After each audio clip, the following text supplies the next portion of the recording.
O dia em que Jezabel morreu foi um dia diferente de qualquer outro em Jezreel, uma cidade antiga, a capital do reino do norte de Israel. Este dia traria a execução da infame Jezabel. Jezabel é a principal transgressora na casa de Acabe. Foi ela quem introduziu a adoração de Baal. Baal era o nome do deus adorado em toda Canaã e Fenícia nos tempos antigos. Durante o período dos juízes, o culto a Baal entrou na vida religiosa judaica. A prática da adoração de Baal tornou-se difundida em Israel durante o reinado de Acabe, e a prática também afetou Judá. Diferentes partes adoravam Baal de maneiras diferentes, e Baal provou ser um deus altamente universal. Vários locais destacaram um ou outro de seus atributos e criaram seitas especiais do baalismo. Esses Baals locais eram considerados responsáveis pela agricultura, pelas criaturas e pela fertilidade da humanidade. O uso mais significativo do título no Antigo Testamento é a sua referência ao grande deus do panteão cananeu. Uma equivalência com Haddad, o deus amorreu, cuja natureza e funções eram quase idênticas, parece claro. Ela também matou os profetas do Senhor, incitou primeiro o marido e depois os filhos a fazer o mal, uma maldição para o país. E todos aqueles que desejavam o bem para o seu país tinham uma maldição para uma mulher amaldiçoada. 3 reinados duraram seu reinado, mas agora, finalmente, seu dia chegou. Lemos sobre uma falsa profetisa na igreja de Tiatira, que foi comparada a Jezabel e chamada pelo nome dela. Apocalipse 2, versículo 20. Mas tenho contra você o seguinte: você tolera a mulher Jezabel, que se autodenomina profetisa e está ensinando e seduzindo meus servos a praticarem imoralidade sexual e a comerem alimentos sacrificados aos ídolos. Ela também era incrivelmente má. Ela desviou os seguidores de Deus, atraindo-os para a idolatria. Um fim terrível veio para ela, assim como aconteceu com Jezabel. Então a destruição de Jezabel pode ser visto como típico da destruição dos idólatras e perseguidores. Apocalipse 17, versículos 5 a 6. E na sua testa estava escrito um nome misterioso: Babilônia, a Grande, a mãe das prostitutas e das abominações da terra. E vi a mulher embriagada com o sangue dos santos, o sangue dos mártires de Jesus. Quando a vi, fiquei muito maravilhado. Um general chamado Jeú estava vindo buscá-la. Jeú não era uma pessoa comum. Ele foi o tipo de julgamento que Deus colocou sobre a família de Jezabel. Tudo isso aconteceu com Jezabel por causa de um acontecimento, o assassinato de Nabote. Jezabel assassinou um homem chamado Nabote para roubar sua propriedade, e o profeta Elias havia colocado uma maldição sobre ela e sua família. Nabote era um jezreelita. Ele possuía um vinhedo em Jezreel, situado perto do palácio do rei Acabe. Por estar tão perto do palácio, Acabe achou que seria uma boa ideia transformar a vinha de Nabote em uma horta. Portanto, o rei propôs compensar Nabote pela sua vinha ou fornecer-lhe uma vinha muito melhor em outro local. Contudo, Nabote não quis renunciar à propriedade que herdara dos seus antepassados, e ele declarou que o terreno não seria vendido a qualquer preço. Incapaz de adquirir a vinha de Nabote, Acabe ficou taciturno e voltou para sua casa em um humor sombrio e raivoso. O acesso de raiva do rei fez com que ele se abstivesse de comer. A rainha Jezabel descobriu que seu marido estava descontente dentro do palácio e questionou ele sobre o motivo de seu humor. Acabe contou-lhe a história de Nabote. Jezabel assegurou-lhe que, enquanto permanecesse rei, ele poderia ter o que quisesse do mundo. Então ela lhe garantiu que cuidaria disso pessoalmente, dizendo: levante-se e coma, alegrar-se. Eu lhe darei a vinha de Nabote, o jezreelita. 1 Reis 21, versículo 7. Jezabel então tomou as providências necessárias para se livrar de Nabote. Primeiro, ela forjou cartas supostamente do rei, instruindo os nobres e anciãos para proclamar um jejum e colocar Nabote em um lugar de destaque entre o povo. 2 canalhas seriam posicionados perto de Nabote com a missão de acusar falsamente ele de amaldiçoar a Deus e ao rei. Nabote seria levado para fora da cidade, onde seria apedrejado até a morte. Essas acusações foram completamente inventadas. A conspiração diabólica contra Nabote foi bem sucedida. Devido ao fato de que uma sentença de morte não poderia ser executada com base em apenas uma testemunha, Jezabel tomou as precauções necessárias para plantar 2 testemunhas falsas. Assim, ela cumpria a lei quando lhe era conveniente. Foi quando ela conseguiu manipulá-lo de uma forma que tornou mais fácil para ela mentir, roubar e assassinar. Uma parte particularmente odiosa do plano de Jezabel foi a proclamação de um dia de jejum, usando uma cerimônia religiosa para encobrir sua intenção assassina e garantir que a morte de Nabote parecesse justificada. Quando a rainha soube que Nabote havia morrido, ela informou a Acabe que ele agora poderia assumir o controle da vinha de Nabote, o que Acabe fez com muito prazer. Por causa do chocante assassinato de Nabote por Acabe e Jezabel, Deus condenou ambos. O profeta Elias dirigiu-se ao monarca para entregar uma palavra de Deus. Na verdade, Elias cruzou-se pela primeira vez com Acabe quando o rei estava inspecionando a vinha que havia roubado. O profeta perguntou ao povo: "Vocês não mataram um homem e confiscaram seus bens? Assim diz o Senhor: no lugar onde os cães lambiam o sangue de Nabote, os cães lamberão seu sangue, sim, o seu."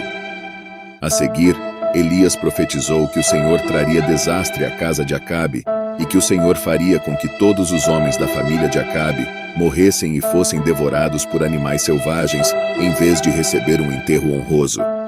Acabe, seu marido, foi morto numa batalha contra os sírios. Como sucessor de Elias e profeta por direito próprio, Eliseu iniciou a cruzada de Elias. Eliseu nomeou Jeú como rei de Israel. Jeú já havia se desfeito do filho de Jezabel, Jorão. Jeú puxou seu arco com força total e atirou em Jorão entre os ombros. A flecha perfurou seu coração e ele caiu em sua carruagem. Aqui vemos Jezabel desafiando o julgamento que está por vir. Ela sabia que Jeú havia executado seu filho e que ele havia jogado seu cadáver na casa de Nabote, conspirar de acordo com a palavra do Senhor, e que ele estava vindo agora para Jezreel, onde ela não podia deixar de esperar ser o próximo a cair como sacrifício à espada furiosa de Jeú. Jezabel ouviu falar disso e agora vê como ela encontrará seu destino. Ela se posicionou numa janela na entrada do portão para confrontar Jeú e desafiá-lo. Ela não escolheu se esconder como alguém faria se estivesse com medo da vingança divina. Em vez disso, ela se expôs a isso e recusou recuar. Ela zombou do medo. Veja como um coração endurecido contra Deus tentará enfrentá-lo, mas nunca alguém endureceu seu coração contra ele e prosperou. Em vez de demonstrar humildade e luto pelo filho, ela pintou o rosto para poder parecer com ela mesma, isto é, grande e majestosa, na esperança de que isso intimidasse Jeú, fazê-lo perder prestígio e encerrar sua carreira política. O Senhor Deus ordenou ao seu povo que raspasse a cabeça e se envolvesse em saco. Mas veja, pintando e vestindo, andando contrariamente a Deus, Isaías 22, versículos 12 ao 13. Portanto, naquele dia o Senhor Deus dos exércitos te chamou ao choro, ao pranto, ao barbear a cabeça e a usar saco em humilhação. Em vez disso, a alegria e alegria, matança de bois e abate de ovelhas, comer carne e beber vinho, dizendo: comamos e bebamos porque amanhã morreremos.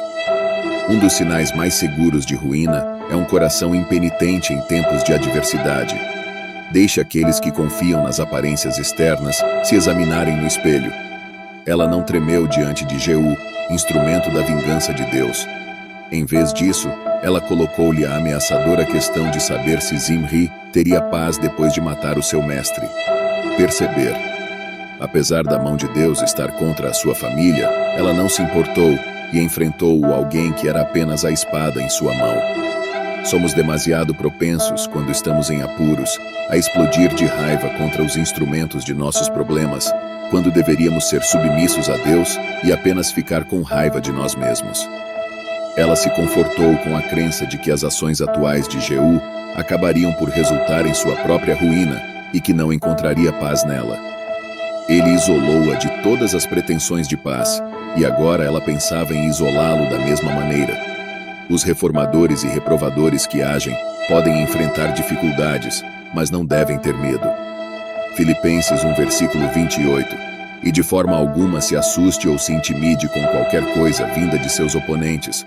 pois tal firmeza e a ausência de medo de sua parte é um sinal claro, uma prova e um selo para eles de sua iminente destruição, mas um sinal claro para você de libertação e salvação, e isso também de Deus.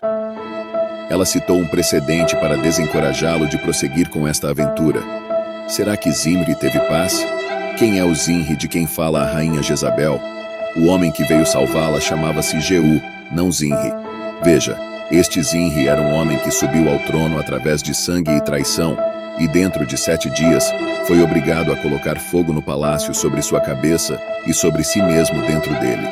Jezabel estava essencialmente dizendo a Jeú: você pode esperar uma situação melhor? Mas este não foi um caso semelhante. Se o caso fosse semelhante, teria sido apropriado lembrá-lo. Pois os julgamentos de Deus sobre aqueles que nos precederam de qualquer forma pecaminosa deveriam ser advertências para termos cuidado para não seguir seus passos. Foi um erro comparar Jeú com Zimri.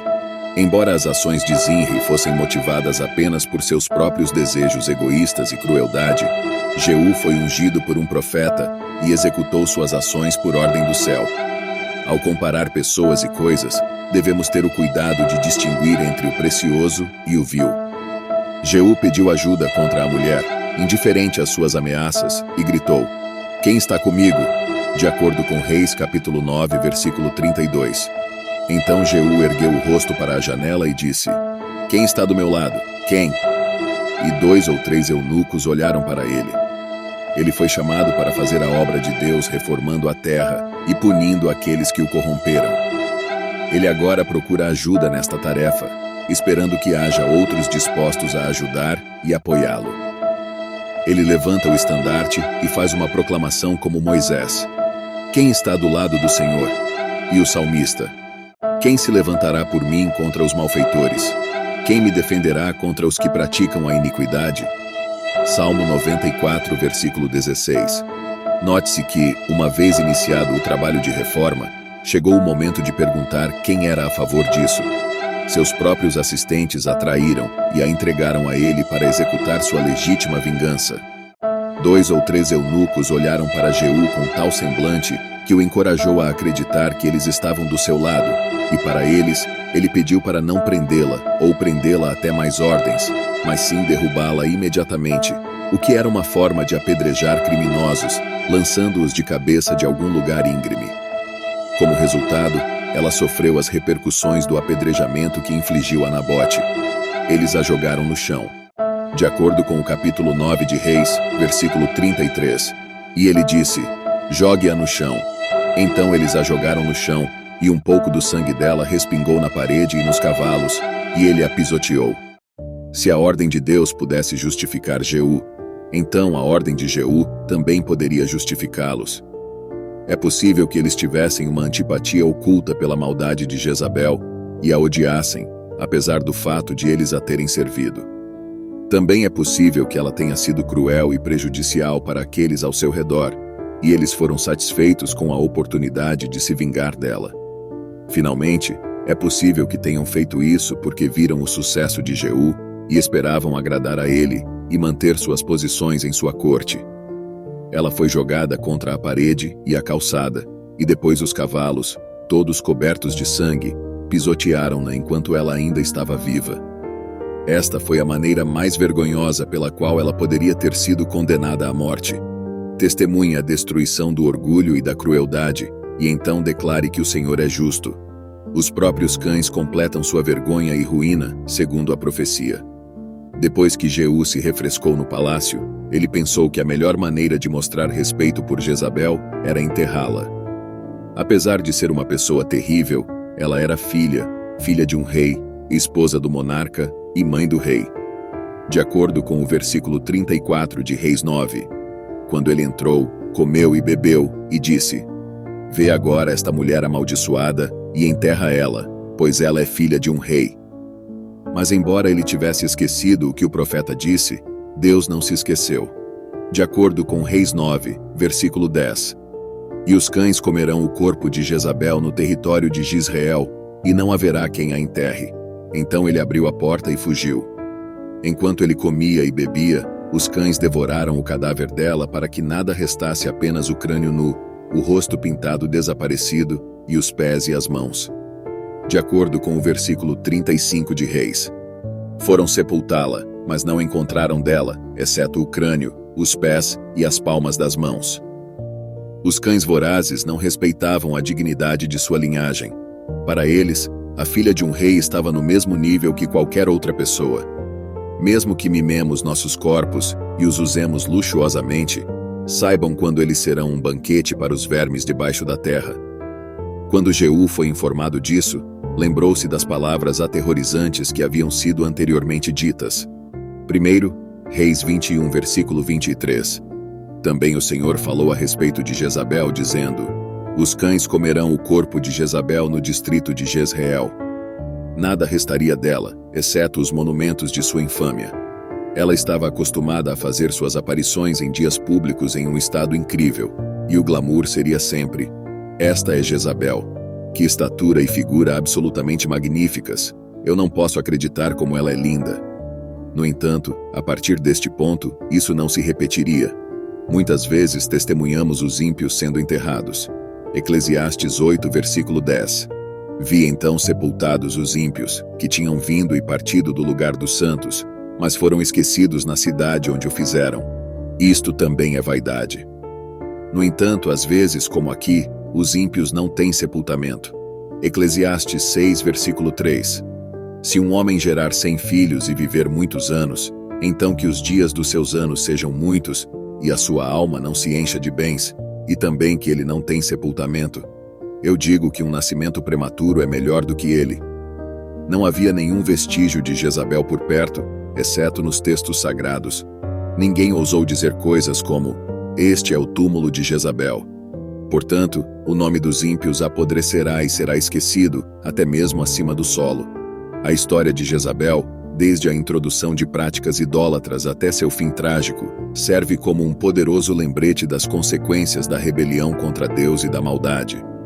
Ela simboliza o perigo de se desviar dos caminhos de Deus e as graves consequências para aqueles que levam outros ao pecado. A sua história não é apenas um relato histórico. Serve como uma alegoria do julgamento divino contra a idolatria, a injustiça e a imoralidade.